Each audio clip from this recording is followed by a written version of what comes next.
Hello, welcome back to the so-called INTP stream.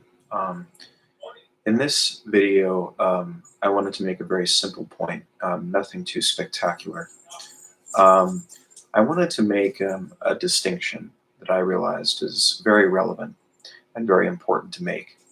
Um, Often, as people form their own morality and as people decide how to act morally within the world, generally their approach to acting morally is grounded more in deference than in deliberation, in the sense that many believe that acting morally means deferring to a moral rule or a legal rule.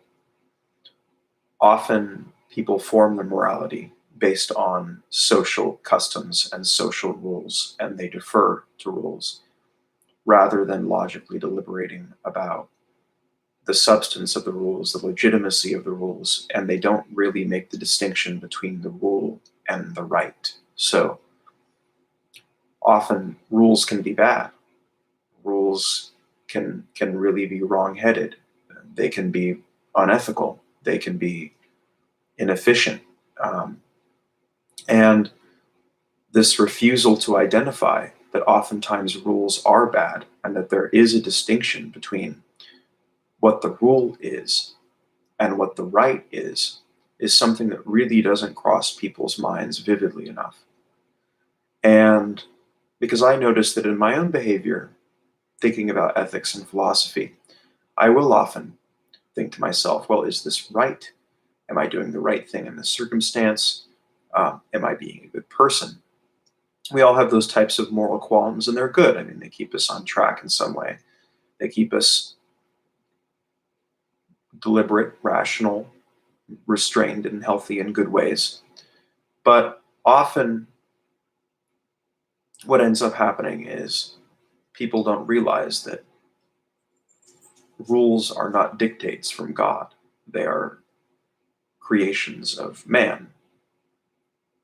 And often what is right is not easily determinable by a deference or reference to a specific moral, legal, or customary kind of social rule.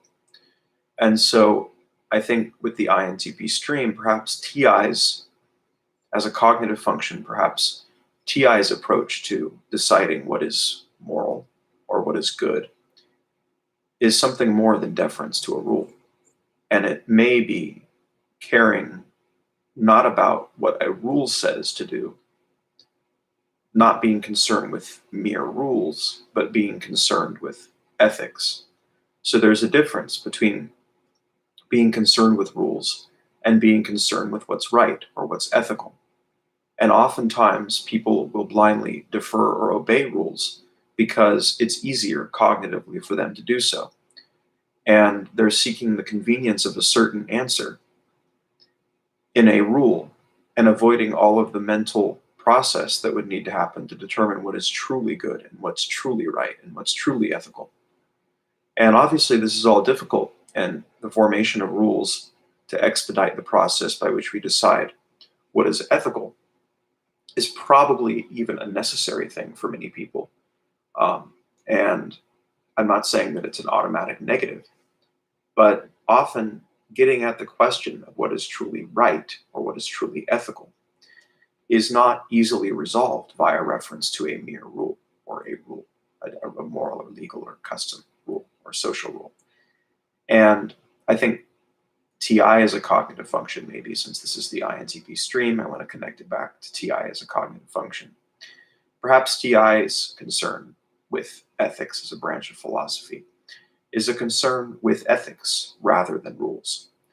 And that maybe some cognitive functions are better than others at perceiving that there is a reality beyond the rules and there is a substance that rules are not automatically legitimate, that they have to legitimate themselves by demonstrating their validity logically and in a utilitarian way. And so I think what often is a difficult thing for INTPs when making ethical decisions is that we do make a distinction between ethics and rules, and it's difficult often, often because TI is a particular kind of thinking. It's subjective logic, as it's called, or individual logic, as I've heard it called. Often this mode of thinking will go in the face of conventional rules, and so we ultimately have to bypass the expediency of adopting a rule or deferring to a rule and cognitively develop a right decision using pure reason and contemplation and deliberation. And so it's a little bit harder for INTPs perhaps to arrive at the conclusion of what happens to be correct, morally correct, in any given circumstance, because there is a need not just to defer to a rule, but to get at what is truly ethical.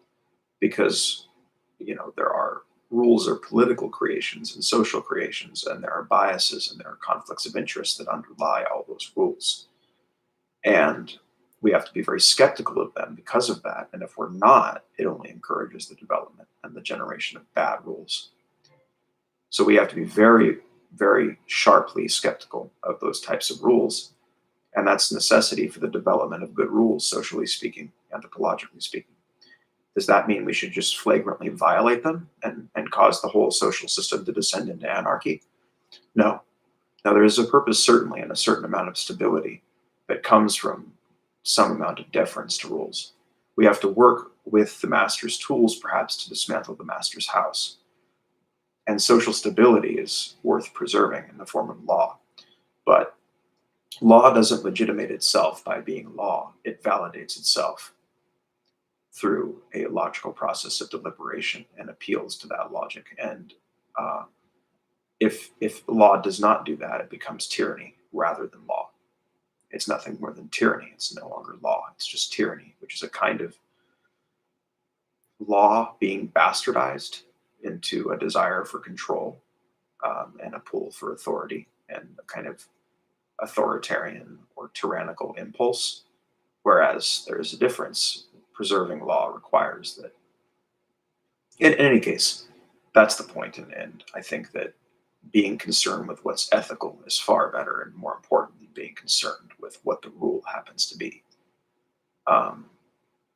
Because rules are rules, and they're worth following, maybe even for its own sake, to preserve a certain amount of social stability.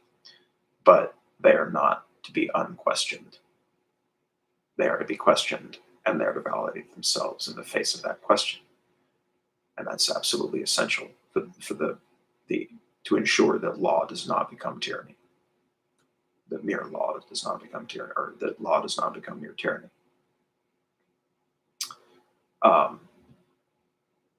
That it strikes a balance and resolves conflicts of interest and overcomes human bias and applies general rules in a way that preserves social stability, but also does so with a concern with justice and dignity toward the individual. So, very, very important distinction to be made. That the concern with ethics is more important than a concern with rules. And I think that's a point that needs to be made a little bit more stridently, so that we can preserve good law and we don't simply obey rules and preserve a social stability that ultimately leads us in a more negative direction. The end of preserving social stability does not justify accepting a bad rule and thereby perpetuating it to preserve a status quo that is bad, even if it is stable. So it's a chaotic good is better than a stable evil. And that's something that definitely needs to be considered when considering rules and ethics and the distinction between both. That the concern with rules needs to give way really to a deeper concern with what's truly ethical rather than what is the rule. Thank you for watching.